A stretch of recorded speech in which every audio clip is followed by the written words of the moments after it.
Look, I'm just going to say it. Star Wars is screwing up one of its best characters, and we need to talk about it.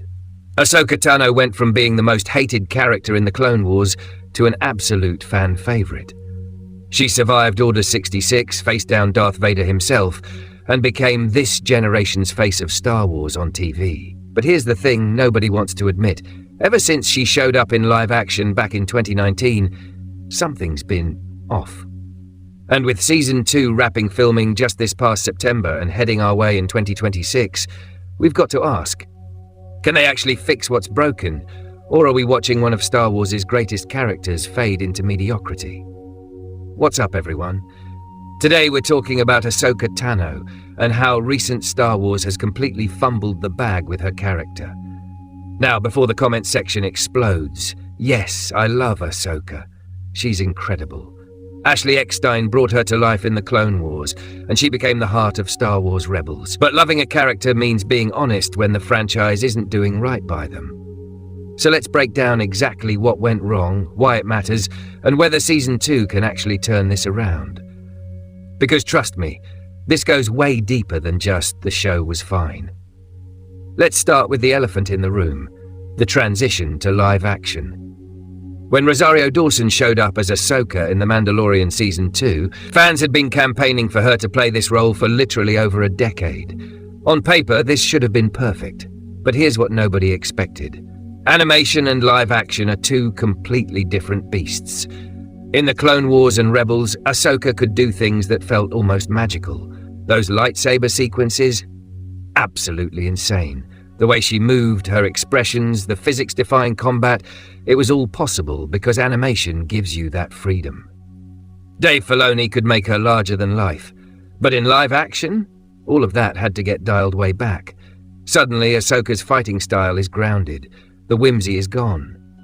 And look, Rosario Dawson is doing a solid job with what she's given, but she's not Ashley Eckstein. After 15 years of Eckstein's voice being the voice of Ahsoka, hearing someone else is jarring. It's like if Kevin Conroy wasn't voicing Batman.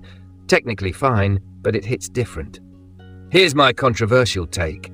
Ahsoka should have stayed animated. Hear me out. Let Rosario show up for cameos in The Mandalorian and Book of Boba Fett, sure. But when it came time for the Ahsoka show itself, that should have been animated. It's basically Star Wars Rebels Season 5 anyway. Same characters, same villains, same deep lore. Animation would have kept everything intact, while still letting us see new sides of her story in live action when it made sense. But the live action thing is just a symptom of a bigger problem.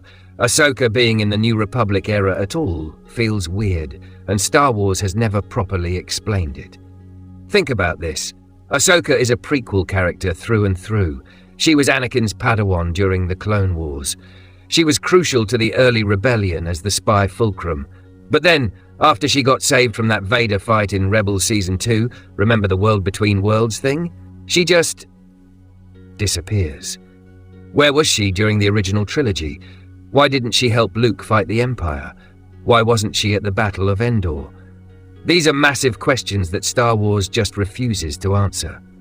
Star Wars Outlaws gave us a tiny bit of info recently, saying she was training Sabine during parts of the OT, but that still leaves huge gaps. What about Return of the Jedi? That's when they needed all hands on deck. And here's what really bugs me. In Book of Boba Fett, Ahsoka and Luke already know each other.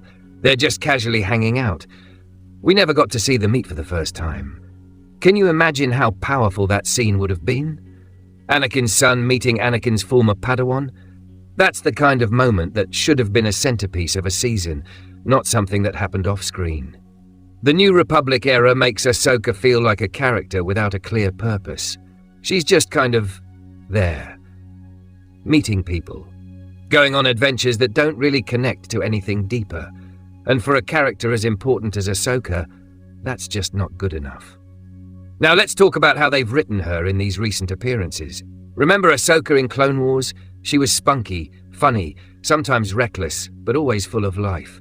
She had chemistry with everyone. Anakin, Obi-Wan, the clones. Even in Rebels, when she was older and wiser, you could still see that spark, that warmth that made her who she was. But in the Ahsoka show, she's basically turned into Gandalf. She's this stoic, serious mentor figure who barely cracks a smile. Now look, I get it. She's been through trauma, she's older, she's seen some stuff. But here's the thing, going through hardship doesn't mean you lose your entire personality. The irony is that Ahsoka was arguably the least interesting part of her own show. Sabine, Hera, Ezra, even the villains. They all felt more alive than she did. She just stood there being wise and serious while everyone else got to actually have character moments. Dave Filoni turned her into this mythical Jedi figure, but in doing so, he stripped away what made her relatable in the first place. She went from being a character to being an icon, and those are two very different things. You can't root for an icon the same way you root for a character. Quick sidebar. Can we talk about how Book of Boba Fett did Ahsoka dirty? That show had major problems anyway. 2 whole episodes weren't even about Boba Fett, but Ahsoka showing up already knowing Luke was such a missed opportunity. We mentioned this earlier, but it's worth emphasizing. That meeting should have been sacred. The emotional weight of Anakin's apprentice meeting Anakin's son? That's generational storytelling right there. Instead, we got them talking about Grogu for 5 minutes. Cool. Great. Thanks, I hate it. This is part of the larger issue. Star Wars keeps assuming we'll just accept these character relationships without earning them. Show us the moments that matter. Let us see these connections form. That's what makes Star Wars special, not just telling us, yeah, they know each other now. Alright, so here's the big question. Can Ahsoka Season 2 actually fix these problems? Well, there's reason for hope. Production wrapped in September 2025, and we're looking at a likely summer or fall 2026 release. More importantly, they're changing things up. Season 1 was filmed entirely on the volume, those LED screen stages, but Season 2 moved to the UK and is using multiple different filming techniques. That suggests Filoni's learning and adapting. Story-wise, Season 2 actually sounds promising. At Star Wars Celebration 2025, they showed off concept art featuring Ahsoka and Sabine fighting massive droids, Thrawn going head-to-head with Admiral Akbar and the Home One, and Baylan Skoll getting a proper conclusion with Rory McCann taking over the role after Ray Stevenson's tragic passing. Most importantly, Rosario Dawson has teased that Ahsoka will get her joy back in Season 2. That's exactly what we need. Show us the Ahsoka we fell in love with.